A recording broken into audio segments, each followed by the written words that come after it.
Hello my dear friends, welcome back to another lecture जिसमें हम continue करेंगे liquefaction of gases. Liquefaction का ही दूसरा नाम है लिक्विफिकेशन। तो शुरू होते हैं अब हम इस टॉपिक पे। तो देखिए, first complete data on pressure volume temperature relations of a substance in both gaseous and liquid state was obtained by Andrew on carbon dioxide. तो एंड्रयू नाम के एक साइंटिस्ट हुए हैं जिन्होंने कार्बन डाइऑक्साइड गैस पे प्रेशर वर्सेस वॉल्यूम ग्राफ बनाया था। Okay, he plotted isotherms of carbon dioxide at various temperatures. Later on it was found that real gas behave in the same manner as carbon dioxide. Okay, कि real gas actually carbon dioxide भी एक real gas ही है। तो अगर मैं carbon dioxide का graph बना रही हूँ तो इट मीन्स मैं एक रियल ग्राफ गैस का ही ग्राफ बना रही हूँ। Andrew notice that at high temperatures, जब मैं टेम्परेचर हाई कर दूंगी, isotherms look like that of an ideal gas, क्योंकि हमें पता है हाई टेम्परेचर पे real gas behave like an ideal gas and gas can't be liquefied even at very high pressure. और अगर मैं बहुत हाई टेम्परेचर रखूँ और उस पर हाई प्रेशर भी रखूँ तो एक ऐसा टेम्परेचर ऑब्टेन होता है मुझे जिसके ऊपर मैं प्रेशर कितना भी बढ़ा लूँ गैस लिक्विफाई नहीं हो पाती, क्योंकि हमें पता है टेम्परेचर और प्रेशर में से temperature is a dominating factor, right. As the curve is temperature is lowered, shape of curve changes and data shows considerable deviation from ideal behavior. अब आपको याद रखना है दो वैल्यूज़। मैंने आपको वैल्यू लिखवाई थी क्रिटिकल टेम्परेचर की 31.1 डिग्री सेल्सियस और क्रिटिकल प्रेशर की लिखवाई थी 72.9 ATM। क्रिटिकल वॉल्यूम लिखवाया था 95.65 सेंटीमीटर क्यूब पर मोल, राइट। बट एनसीईआरटी ने थोड़ा सा डाटा लिखा है अलग, 30.98 डिग्री सेल्सियस और 73 ATM इसकी वैल्यू। ओके, तो कह रहे at 73 ATM liquid carbon dioxide appears for the first time. The temperature 30.98 degree Celsius is called critical temperature of the gas carbon dioxide. अब आपको थोड़ा सा ये सीन समझना है। मान लीजिए मेरे पास CO2 है एट 100 डिग्री सेल्सियस और मेरे पास एक और गैस है एट 100 डिग्री सेल्सियस। CO2 का क्रिटिकल टेम्परेचर है 30.98 degree Celsius according to NCERT. इस गैस का क्रिटिकल टेम्परेचर है 50 डिग्री सेल्सियस। क्वेश्चन पूछ रहे हैं which gas will liquefy first.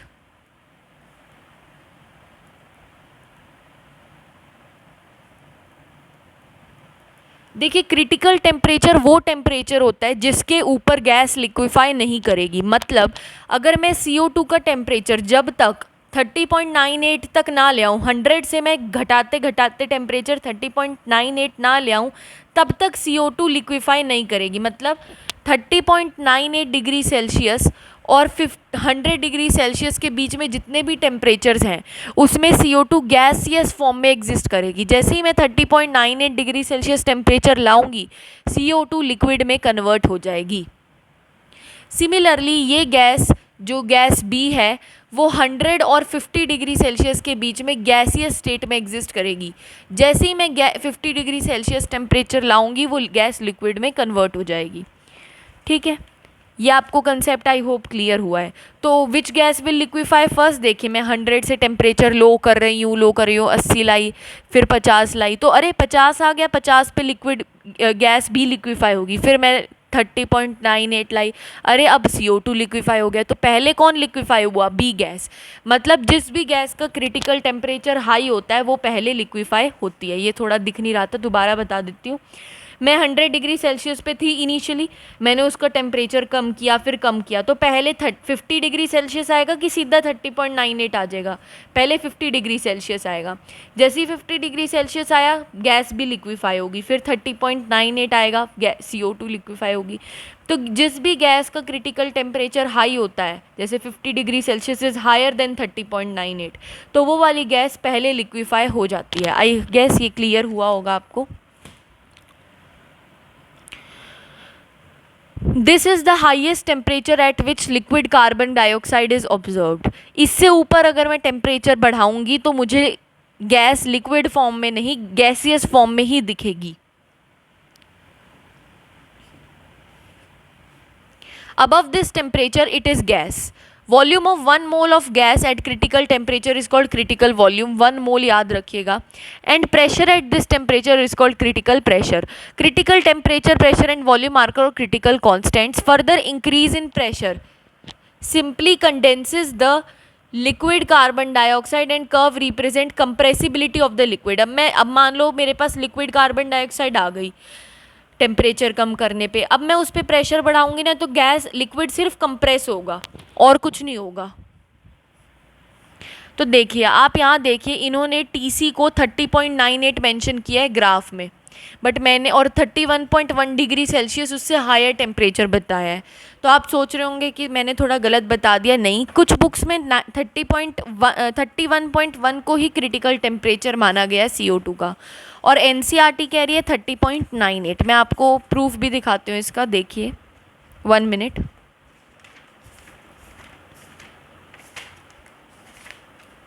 देखिए इस बुक का क्वेश्चन नंबर 21 पढ़िए, ये वाला। From Andrews experiment the critical temperature of CO2 was found to be 21.1, 25.1, 31.1 और 33.1। तो इसमें 30.98 तो ऑप्शन में ही नहीं है।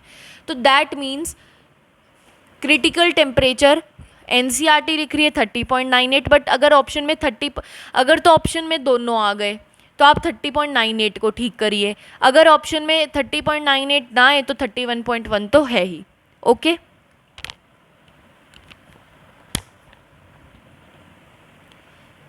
देखिए the steep line represent isotherm of liquid.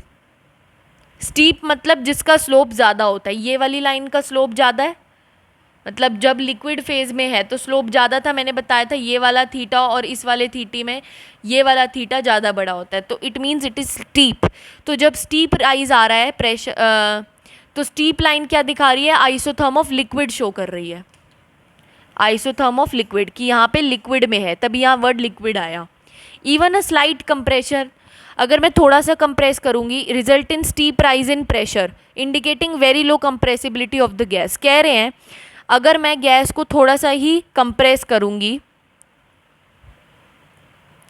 या अगर मैं प्रेशर को बहुत ज़्यादा बढ़ाऊंगी तब थोड़ा सा ही वॉल्यूम में चेंज आएगा। ये भी मैंने अपने लेक्चर में एक्सप्लेन किया था। तो ये कह रहा है कि गैस लिक्विड जो है वो वेरी लो कंप्रेसिबिलिटी रखते हैं। क्यों रखते हैं? देखिए इसको दोबारा से एक्सप्लेन कर देते, क्योंकि ये चीज़ कई बार एक्सप्लेन नहीं आती समझ एक बार में। देखिए ये वाली लाइन ज़्यादा स्टीप है कि ये वाली थोड़ी ज़्यादा सीधी है, ये वाली थोड़ी ज़्यादा टेढ़ी है। ये प्रेशर है, ये वॉल्यूम है। देखिए मैंने प्रेशर को कितना ज़्यादा बढ़ाया, इतना ज़्यादा, और वॉल्यूम में कितना सा चेंज आया, इतना सा। कि मैं बहुत ज़्यादा प्रेशर अप्लाई कर रही हूँ फिर भी गैस का वॉल्यूम, इस सब्सटेंस का वॉल्यूम ज़्यादा कम नहीं हो रहा, इट मीन्स ये लेस कंप्रेसिबल है। Below 30.98, the behavior of gas on compression is quite different.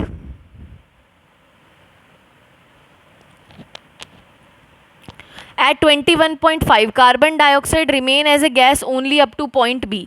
कि point B तक जो कार्बन डाइऑक्साइड है, ये वाला ग्राफ गैसियस स्टेट रिप्रेजेंट कर रहा है। Further compression does not change the pressure.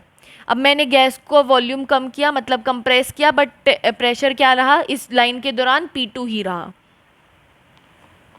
Liquid and gaseous carbon dioxide को एग्जिस्ट ड्यूरिंग BC के बीच में लिक्विड एंड गैस दोनों एग्जिस्ट करते हैं।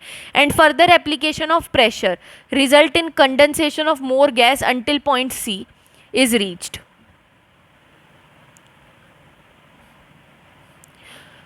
At point C, all gas has been condensed and further application of pressure merely compresses the liquid as shown by steep line. A slight compression from V2 to V3. देखिए compression कितना कम है और pressure change इस दौरान कितना ज़्यादा है, देख पा रहे हैं आप? तो a slight compression from V2 to V3 result in steep rise in pressure from P2 to P3. कह रहे below 30.98 each curve show a similar trend, only length of horizontal line increases at lower temperatures. वैसे तो graph similar सही है, but length of horizontal line जैसे जैसे मैं temperature कम करती जा रही हूँ बढ़ता जा रहा है। Eight critical point horizontal portion of isotherm merges into one point, एक पॉइंट में कन्वर्ट हो गया। ये भी मैंने अपने लेक्चर में एक्सप्लेन किया था। Thus we see that a point like A in figure 5.13 में A पॉइंट देखिए कहाँ है,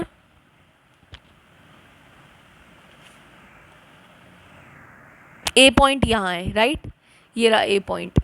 तो ये कह रहे thus we see that a point like A in this figure represent gaseous state। यहाँ पे क्या था, gaseous state में था।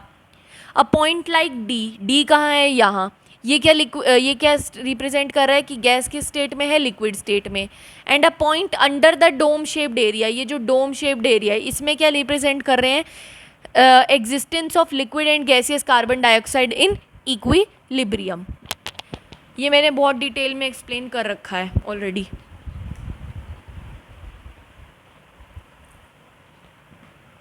All the gases upon compression at constant temperature show the same behavior as shown by carbon dioxide. Also, above discussion shows that gases should be cooled below their critical temperature for liquefaction, क्योंकि critical temperature से ऊपर तो gas कभी liquefy होती ही नहीं है।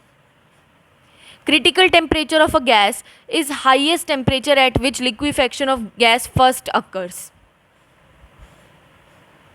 Liquefaction of so called permanent gases, मैंने बताया था परमानेंट गैसेज कौन सी होती हैं, gases which show continuous positive deviation in Z value requires cooling as well as considerable compression, कि इनको सिर्फ कूलिंग ही नहीं, इनको कंप्रेशन यानी कि प्रेशर इंक्रीज की भी ज़रूरत है, क्योंकि ये गैसेज में अट्रैक्टिव फोर्स ए की वैल्यू बहुत कम होती है।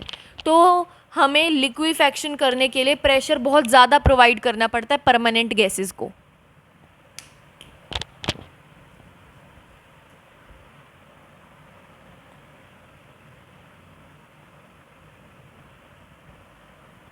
Compression brings the molecules in close vicinity and cooling slows down the movement of molecules. Therefore, intermolecular interactions may hold the closely and slowly moving molecules together and gas liquefies. ये point भी बहुत बार explain हुआ है, ये भी highlight कर लीजिए, अच्छा point है कि compression से molecules पास आते हैं और cooling से molecules की movement कम होती है। Next, it is possible to change a gas into liquid or liquid into gas by the process in which always a single phase is present. अब ये जो आपको बता रहा है ना, ये वाले पैराग्राफ में ये बता रहा है कॉन्टिन्यूटी ऑफ स्टेट, जो मैंने बहुत अच्छे से एक्सप्लेन किया था वो बता रहा है इस वाले पैराग्राफ में। मैं इसको सिर्फ रीड करूँगी, जिसको समझ नहीं आया रीडिंग से वो प्लीज़ मेरा लेक्चर रेफ़र करें, क्योंकि अब दोबारा से एक्सप्लेन इतने बड़े टॉपिक को करना इतना इजी नहीं होता है। It is possible to change a gas into liquid and liquid into gas by a process in which always a single phase is present. For example in case we move from point A to F, देखिए हम point A से F तक गए vertically by increasing the temperature. हमने temperature increase किया, हम volume constant रखा तो प्रेशर क्या होगा, इंक्रीज़ हो गया, तो हम P1 से P2 प्रेशर तक चले गए। अगर हम A to F जा रहे हैं दैट मीन्स हम प्रेशर P1 से P2 तक जा रहे हैं at constant volume by increasing the temperature. Then we can reach the point G by compressing the gas at constant temperature along this isotherm. अब मैं F पॉइंट तक आ गई, अब मैं सेम टेम्परेचर रख के अगर मैं वॉल्यूम कम करूँ तो ये इस पॉइंट तक आ जाएगा, G पॉइंट तक। Along this isotherm the pressure will increase. Now we can move vertically down towards D by lowering the temperature. अब मैं D पर मूव कर सकती हूँ बाय लोअरिंग द टेम्परेचर, तो प्रेशर क्या हो जाएगा, कम at constant volume. As soon as we reach the point H on the critical isotherm we get liquid. अब H पॉइंट कहाँ है, जैसे ही हम H पॉइंट तक पहुँचे टेम्परेचर कम करके और प्रेशर को कम करके, टेम्परेचर कम हुआ, वॉल्यूम कांस्टेंट है तो प्रेशर कम होगा और हम एच पॉइंट तक पहुंच जाएंगे फ्रॉम पॉइंट जी। तो हमें क्या मिल जाएगा, लिक्विड मिल जाएगा। जिसको ये पैराग्राफ नहीं समझ आ रहा, प्लीज़ कॉन्टिन्यूटी ऑफ स्टेट को देखिए लेक्चर में। We end up with liquid but in series of changes we do not pass through two phase region। हमें ऐसा कोई भी रीजन नहीं मिला जहाँ पे लिक्विड और गैस दोनों को एग्जिस्ट करे। If the process is carried out at critical temperature a substance always remains is in one phase। अगर मैं इस प्रोसेस को 30.98 पे लेके जाऊं तो एक सब्सटेंस हमेशा सिर्फ एक फेज में ही एग्जिस्ट करेगा। ओके, एक टाइम पे एक ही फेज में एग्जिस्ट करेगा।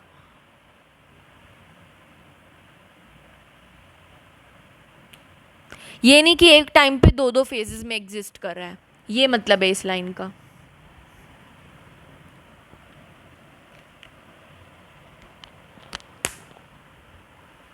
Thus, there is continuity between gaseous and liquid state. The term fluid is used for either gas or liquid to recognize this continuity. तो मैंने बताया था liquid state is the continuity of gaseous state. Thus, a liquid can be viewed as very dense gas. Liquid and gas can be distinguished only when fluid is below its critical temperature and pressure and volume lie under the dome. Since in that situation liquid and gas are in equilibrium and a surface separating the two phases is visible.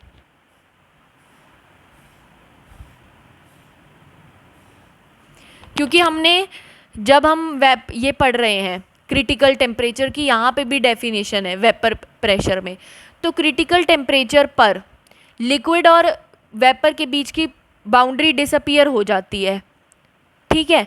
और इससे अगर हम इस डोम के under रहेंगे तो हम liquid और गैस के बीच में क्लियरली डिस्टिंग्विश कर पाएंगे, तो इसीलिए दोनों फेजेस विजिबल होते हैं।